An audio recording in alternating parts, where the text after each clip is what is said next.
When people talk about the top veteran quarterbacks in the league, you hear about Brady and Breeze and Rodgers a lot, but I assume you put Matt Ryan pretty high on your list. Somebody has something going on here. I don't know.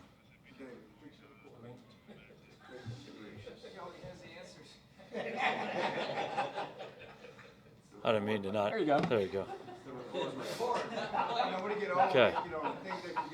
All right. How we doing, guys? Good. Start again. Thanks for fixing that, buddy. Yeah. No, most people talk about the best veteran quarterbacks. You hear Brady and Breeze and Rodgers, but I assume you had Matt Ryan pretty high on your list as far as what he's done. I just think he's a great player. I think he's been a great player for a long time. Great leader for their franchise. He's a prolific passer. He's an outstanding pocket passer. He makes plays on the move. He's able to throw the ball to different guys and be productive. When they've been a balanced attack, he's been effective. When he's had to carry more of the burden over the course of his career, he's been effective. I just think he's a really good player, goes about it the right way, and challenged every time the ball snapped. What last week players talked about being angry, and last week was a must-win.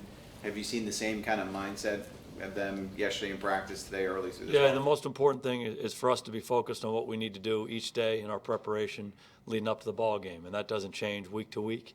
That's what we try to emphasize as a coaching staff. That's what we try to instill in our football team. And you prepare, and then you go play, and you handle the successes and the adversities, and you go try to be your best. So that's what we're trying to do each and every day, and getting ready for this challenge on Sunday.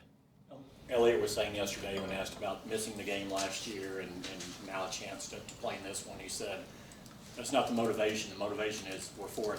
Do we really need anything else? Is that kind of the... Yeah, we got to get locked in on today. We got to practice well on Thursday, period.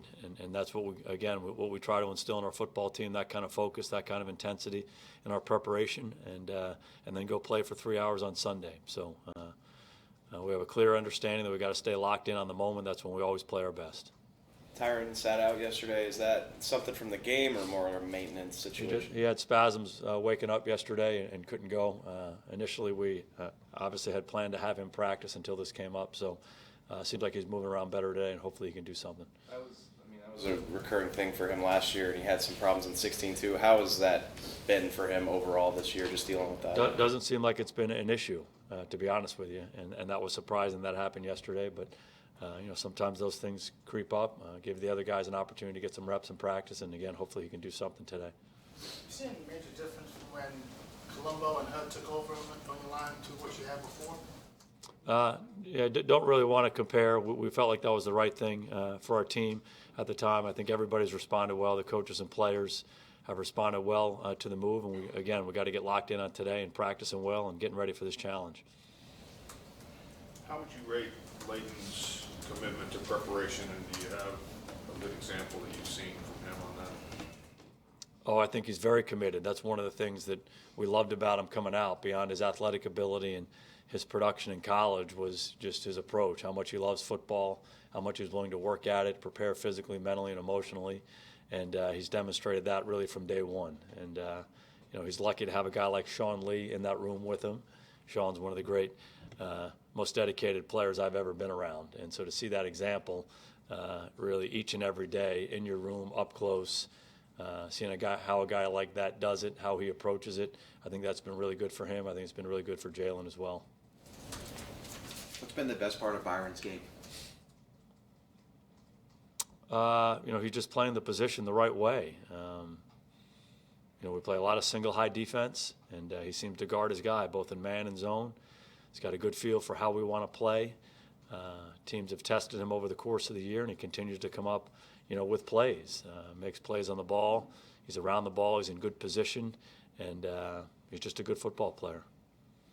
How much is Connor Williams in competition to get that left guard job back?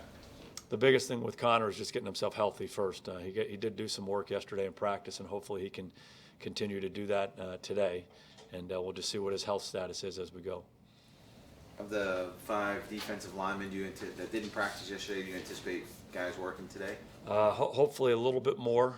Don't anticipate Ross, Irving, or Taco to do very much. I don't anticipate Antoine Woods to do very much. Hopefully Malik can do a little bit more than he did yesterday. How does that alter your practice when you just don't even have enough guys? It's challenging. Those guys have to not only do their own reps, but they have to do some scout team reps. We have to have some offensive linemen playing defensive line. We're a little thin on the offensive line yesterday too, though, so we had to adjust the tempo a little bit. And those guys handled it well, though. We got good work in and have to do the same today.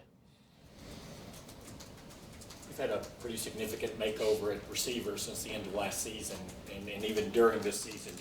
Are you starting to get the sense that you're getting close to where you want to be and need to be as you move forward with this new group? We feel good about the receiving core. Obviously, the addition of Amari Cooper a couple weeks ago has helped us.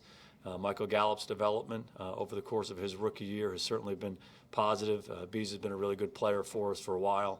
Alan Hearns was a great addition for us. Every time he gets a chance, he seems to take advantage of those opportunities. Good to have Noah back. He can provide a presence for us in that receiving core. And, Lance Lenore played so well for us over the course of preseason. So it's good to get him, on the roster and playing both on special teams and hopefully as we go a little bit on offense. So each of those guys can contribute to our team. Tavon Austin's still out, but, certainly when he gets healthy, he can help us as well. What was about Jordan Lewis's skill set that you said, okay, here's a guy who can handle doing this jet sweep stuff, throwing the ball to him? What did you? Yeah, just what you see really every day from him. He's absolutely a very natural, instinctive football player. That's what we like so much about him coming out in the draft. He's a ball guy. He just is around the ball a lot. He's made a couple of those kinds of plays, this year already, recovering fumbles near the boundary and making plays for us. So he just has an aptitude and a knack for playing. And he was a very good offensive player in high school at Cass Tech in Detroit. And we just felt like, he could be someone who could help us. And he's done a nice job with that role. You mentioned practice tempo earlier. Irregardless of health, is there anything you guys do to sort of look ahead to next week when you're practicing the week before with the short week? Do you start to kind of adjust, or do you just sort of? Yeah, we got to focus on Thursday's practice, getting ready for Sunday's game, period. Thank you. All right, good to see you guys.